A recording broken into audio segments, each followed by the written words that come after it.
Because if when you're trying to make an adjustment, the adjustment we're looking to try and make is always fairly minor, so looking 1 or 2 degrees here and there.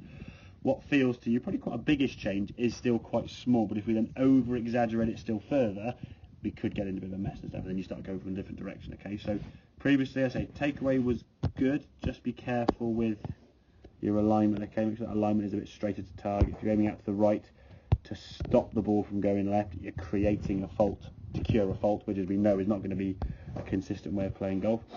Takeaway though now is pretty good. I'll get these lined out of the way. Going back there, nicely over your toe line there in both cases.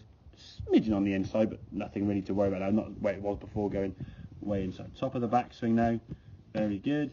Top of the backswing, very good. What we've got to try and do now is trigger that downswing to happen more from the ground up. So the lower half, hips, knees and feet are going to start shifting and twisting to bring that golf club down more on this path as opposed to that path. Okay, so if we watch this as we come back down now, kind of sort of trigger it.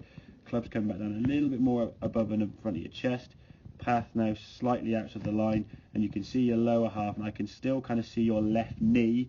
Still see your left knee, still see your left knee, just about disappears now.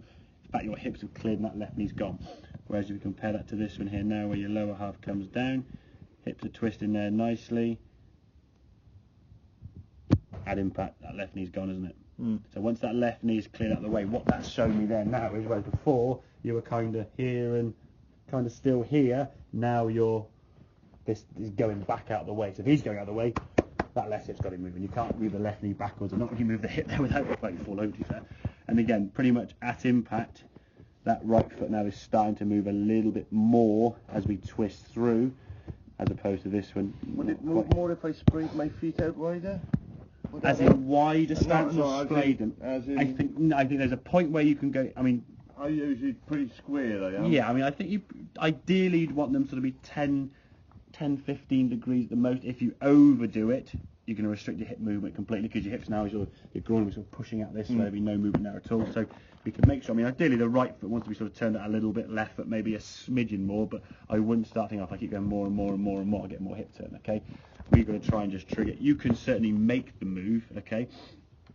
And the good thing is for me now, look where that club is there. That club's less the way through there, but let's look at the difference in the left, how much more roll on that left foot you're getting now, because that hip's rotating compared to that one there. That foot's coming off the ground there now, and that swing's almost finished. That hasn't even caught up yet. And you're right the way through to a much more balanced position there. And again, if the lower half works better, the top half follows behind now, the downswing of the club, your balance and your sequence will be better. If the top half works first, your lower half's going to play catch up, and what it often does is then if the lower half can't catch up, it's being dragged around by the top half, so you sort of see this and then that, we get that movement.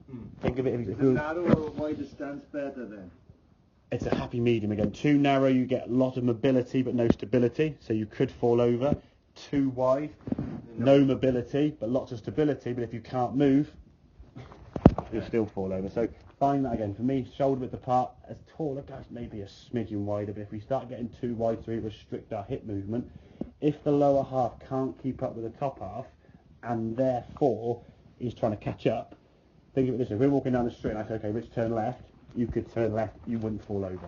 If we were walking down and I dragged your hand and pulled you, you would fall over, because you're not triggering the move from the feet. The feet are now trying to catch up with the arm that's lunging, you see. So if the top half's doing that too much, these tend to lose balance, okay? And that is where your support's going to come from in your swing. If your lower half is just doing that, you lose a lot of balance that way. So I wouldn't try to get wider or turn too much. I would just think, okay, feet width at the moment for me is fine. You could possibly turn them out a little bit, but I wouldn't worry about what the feet are doing. Just trigger, it's more this movement here. A move you can certainly do. If you practice that bump drill that we discussed, that you've done before, with the alignments, I got your left hip there, get that sensation of clearing better, I think you'll find a lot more success with that lower half working. It can do it. Just think of that one thing to do it. Don't try anything on the feet, and all the things too much, because the over-analysis of your swing, it gets this in the way. This can't work effectively and nothing happens. So if you try and think of 5 things, you'll do nothing. If you think of one thing, we can really do one thing. Hence why I said last week, we worked at sort of takeaway, got that club working away better. And fair play to you, you've gone away, working around, that's looking pretty good now. You can see on the camera, the club now is in a pretty good position. A little bit of a tweak here and there, but for the majority, I think 8 out of 10 of your swings now, you're getting the club there nicely, and top of the backswing there is following into position. Now it's the thought of this happening, this works better, the sequence then works better. Make sense? Good man.